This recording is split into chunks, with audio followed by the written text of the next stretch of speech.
4. Training of the will.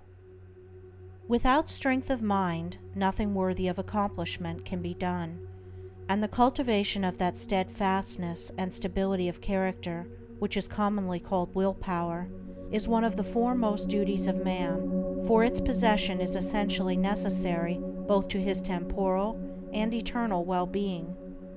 Fixedness of purpose is at the root of all successful efforts, whether in things worldly or spiritual, and without it, man cannot be otherwise than wretched, and dependent upon others for that support which should be found within himself. The mystery which has been thrown around the subject of cultivation of the will, for those who advertise to sell occult advice on the matter for so many dollars, should be avoided and dispelled, for nothing could be further removed from secrecy and mystery than the practical methods by which alone strength of will can be developed. The true path of will cultivation is only to be found in the common everyday life of the individual, and so obvious and simple is it that the majority, looking for something complicated and mysterious, pass it by unnoticed. A little logical thought will soon convince a man that he cannot be both weak and strong at the same time, that he cannot develop a stronger will while remaining a slave to weak indulgences, and that therefore the direct and only way to that greater strength is to assail and conquer his weaknesses. All the means for that cultivation of the will are already at hand in the mind and life of the individual. They reside in the weak side of his character, by attacking and vanquishing which the necessary strength of will be developed. He who has succeeded in grasping this simple, preliminary truth will perceive that the whole science of will cultivation is embodied in the following 7 rules. 1. Break off bad habits. 2. Form good habits. 3. Give scrupulous attention to the duty of the present moment. 4. Do vigorously and at once whatever has to be done. 5. Live by rule. 6. Control the tongue. 7. Control the mind. Anyone who earnestly meditates upon and diligently practices the above rules will not fail to develop that purity of purpose and power of will which will enable him to successfully cope with every difficulty and pass triumphantly through every emergency. It will be seen that the first step is the breaking away from bad habits. This is no easy task. It demands the putting forth of great efforts, or a succession of efforts, and it is by such efforts that the will can alone be invigorated and fortified. If one refuses to take the first step, he cannot increase in willpower, for by submitting to a bad habit, because of the immediate pleasure which it affords, one forfeits the right to rule over himself, and is so far a weak slave.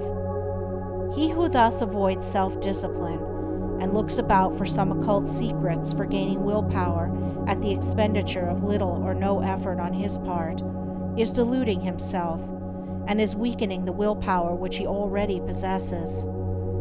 The increased strength of will, which is gained by success in overcoming bad habits, enables one to initiate good habits.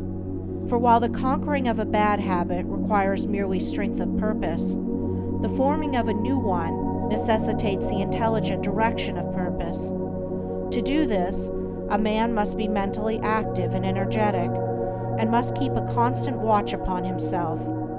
As a man succeeds in perfecting himself in the second rule, it will not be very difficult for him to observe the third, that of giving scrupulous attention to the duty of the present moment. Thoroughness is a step in the development of the will which cannot be passed over. Slipshod work is an indication of weakness. Perfection should be aimed at, even in the smallest task, by not dividing the mind, but giving the whole attention to each separate task as it presents itself. Singleness of purpose and intense concentration of mind are gradually gained, 2 mental powers which give weight and worth of character and bring repose and joy to their possessor. The 4th rule: that of doing vigorously and at once whatever has to be done, is equally important. Idleness and a strong will cannot go together, and procrastination is a total barrier to the acquisition of purposeful action. Nothing should be put off until another time, not even for a few minutes. That which ought to be done now should be done now. This seems a little thing, but it is of far-reaching importance. It leads to strength, success, and peace. The man who is to manifest a cultivated will must also live by certain fixed rules. He must not blindly gratify his passions and impulses, but must school them to obedience. He should live according to principle and not according to passion. He should decide what he will eat and drink and wear, and what he will not eat and drink and wear, how many meals per day he will have, and at what times he will have them, at what time he will go to bed, and at what time he will get up. He should make rules for the right government of his conduct in every department of his life, and should religiously adhere to them.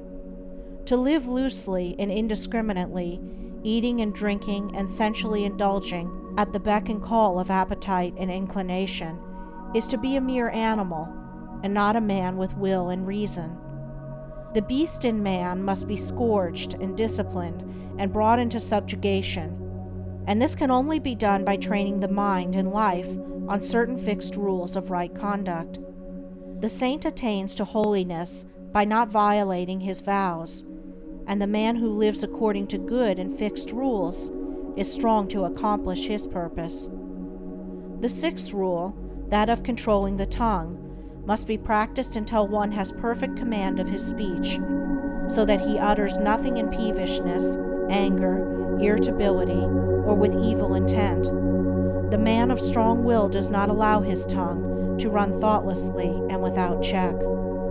All these 6 rules, if faithfully practiced, will lead up to the 7th, which is the most important of them all, namely, rightly controlling the mind.